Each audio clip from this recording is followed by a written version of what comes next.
notre sœur qui est aux cieux, Gisèle Halimi, notre icône, que notre nom soit sanctifié, que notre règne féministe vienne, que notre volonté soit faite, donne-nous des mâles déconstruits. Je vous salue Gisèle, pleine de courage. Le Seigneur du Clito est avec nous. Nous sommes bénis entre toutes les femmes, mais l'homme prédateur, cette infâme créature, est damné. Priez pour lui, car plus jamais nous ne tairons son nom. Maintenant et à l'heure de notre mort, nous ferons condamner celui qui, par sa main, empêche les femmes de naître, de vivre dignes et les met à mort. Priez pour lui, car dans notre lutte, il n'y aura point de miséricorde. Femme, vie, liberté.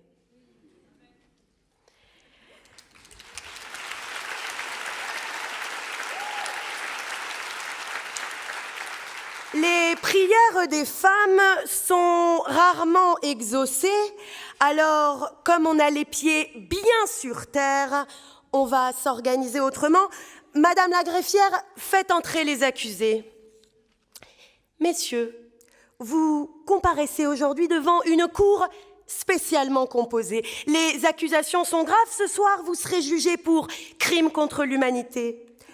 On vous reproche d'avoir participé à une association de malfaiteurs, le patriarcat en bande organisée, pour avoir en tout lieu et en toute époque entravé le droit des femmes à une existence libre et digne. Alors, depuis le box surpeuplé, on entend déjà les cris d'orfraie. Ce serait une chasse à l'homme de ces féministes ivres de sang qui haïssent les hommes et voudraient leur faire payer. Moi, je le vois plutôt comme une grande cour des miracles. Ici, vous avez le droit de vous taire, messieurs, ou de garder le silence. Que choisissez-vous ? J'appelle à la barre Lignus le Crétois. Monsieur, avancez-vous. Reconnaissez-vous avoir ordonné à votre épouse en moins 500 avant Jésus-Christ, je cite, « Si tu donnes le jour à une fille, j'exige qu'elle soit mise à mort », soit un infanticide de petite fille. Par votre faute, monsieur, des petites filles ne verront jamais le jour parce qu'on les a empêchées de naître. Dans les paniers à Rome, dans les décharges publiques, 100 millions de femmes manquantes à l'humanité. Parce que nos sociétés sont battues du mythe que vous avez propagé depuis l'Antiquité, cette idée au fond qu'il n'y a pire calamité que de naître femme, que leur naissance est une disgrâce. Au premier battement, les petites filles tendent l'oreille. Elles guettent la pulsion de mort, la peine capitale qu'on réserve aux femmes depuis les premiers hommes, les féminicides. Les féminicides par strangulation, les féminicides sous les coups d'un époux, d'un frère, d'un prétendant éconduit, les féminicides pour l'honneur ou sur l'ordre du clan. Au premier souffle de la vie d'une femme pointe la menace de sa disparition. Les petites filles ne naissent jamais vraiment. Leur existence est un sursis de chaque instant. Jean-Étienne Portalis, approchez-vous, c'est à votre tour. On vous dit homme de loi, mais pas pour tout le monde. On vous doit l'infâme Code civil pour citer George Sand, écrivaine que vous n'avez pas lue parce que c'est une femme. Cette espèce que vous méprisez de toutes vos forces, ce qu'on vous reproche, c'est d'avoir codifié la mise à mort politique et sociale des femmes. Votre sale besogne, ces lois patriarcales qui régissent encore notre siècle, jusqu'en 1939, elles ont dit « La femme doit obéissance à son époux par la force légale. Vous avez décrété les femmes mineures incapables. Vous les avez placées sous tutelle maritale et privées du droit à la justice, au divorce, à la possession et au travail. Vous les avez réduites à un adage, mulier in utero. Des utérus qu'on prend, qu'on donne à mariage, qu'on possède. Alors pour contrer le droit ou de vie ou de mort, tel un gardien sur sa chose, nous avons aboli, en 1975 seulement, le permis de tuer les épouses adultères. En 2014, exit le bon père de famille. Mais, vos lois de domination, comme elles sont coriaces, la cause des femmes aussi. Aussi longtemps que des femmes seront surexploitées au travail comme dans le ménage, niées dans leur sexualité, culpabilisées dans leur maternité, livrées aux prédateurs et à l'inceste, elles seront privées des pleines possibilités de leur existence et, en attendant les victoires à venir, leur agonie est adoubée du sceau des républiques. Tiens, en voilà un autre. On est nombreux ce soir, enfin eux ils sont nombreux, nous. Abdelhosem Salavati, manifestez-vous.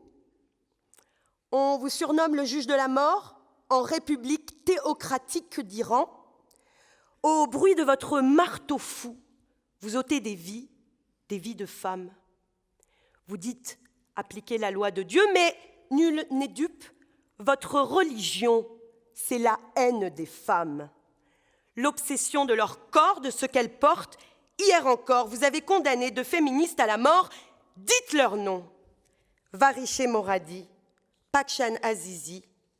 Depuis leur prison politique, elles ont écrit « Leur objectif est de détruire le potentiel des femmes. » Monsieur, vous rêvez d'anéantir les femmes et leurs révoltes, de balayer leurs gestes d'insurrection comme celui d'Aoud Ariaï, de nos sœurs d'Afghanistan qui se graissent de tout leur corps, un corps pour faire bloc, un corps pour résister.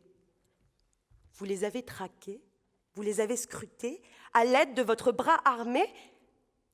La police des mœurs religieuses, la police qui vous colle aux trousses, qui devine vos pensées, vous vole vos rêves d'amour et de liberté, la police qui vous bat, qui vous humilie et parfois qui vous tue, pour une mèche découverte, pour une cheville apparente, un vernis décadent.